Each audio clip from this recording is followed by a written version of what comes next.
tajaajilanii asnaatti kottu kaloo tokko yoobsuu didee garanii.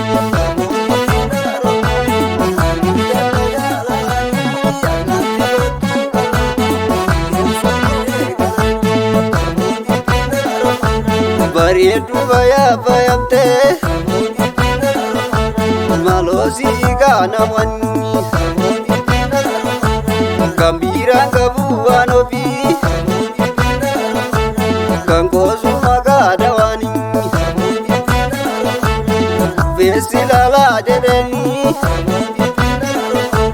narraa fagaatee karanii diidaa kottu kallootoo yoobsuu didee garanii. Namiite tajaajilanii asnaatti kottu kaloo tokko yoobsuu didee garanii.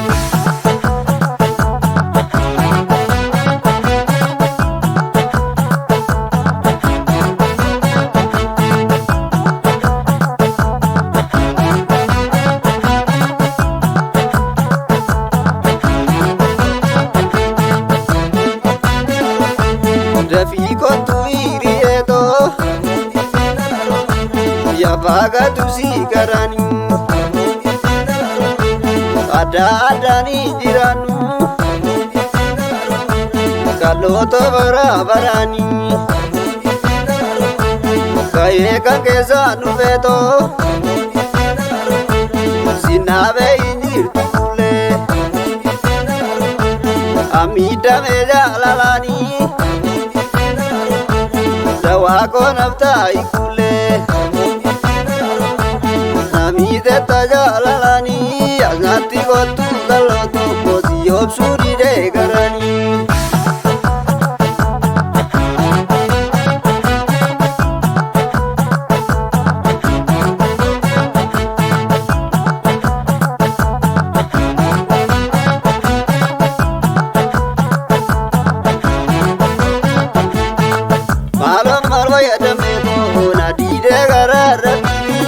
Kottu meejaalaleetoo warraa keessa laabanii.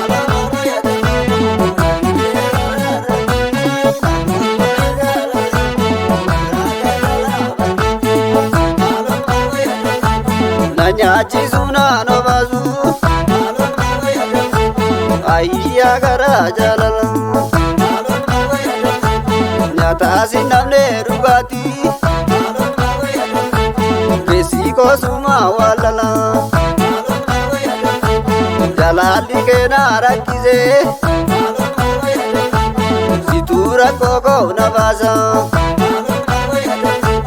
yaaddoon keenatti yammaate halkaani riibaa naqasa na diidee garaa rafiitii na kottu meejaalaleetu warraa kee jalaa badii.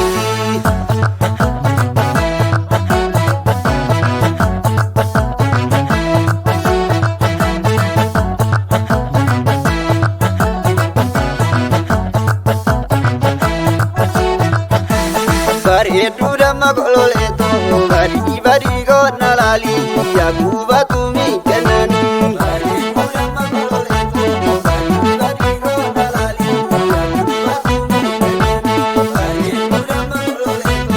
Anoo dhugaasii jaaladha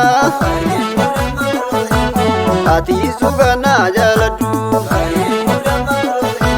bikkaanya yaada odeessa. Ati konna gaggabadhu bikkaanyaan addaa nu baasu halkaanii guyyaa odeessa jalaalli kee dammeetoo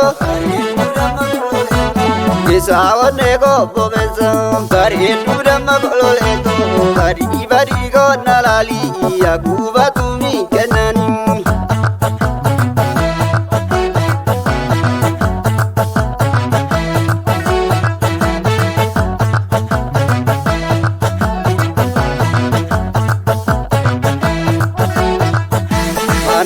Bagata bareedduu salaalee adakeen qabamee ani yoo wallaalee dafina kottukaa intala bagadaa si yoobsuu dadhabee si fudhadheen bada jalalaan namitee na boojitee onnee osoo guyyaa hundaa maaloo waajjirlee na kottu hawwitoo furtuu jireenya koo ergasii argadhee si qofaaf bingoo.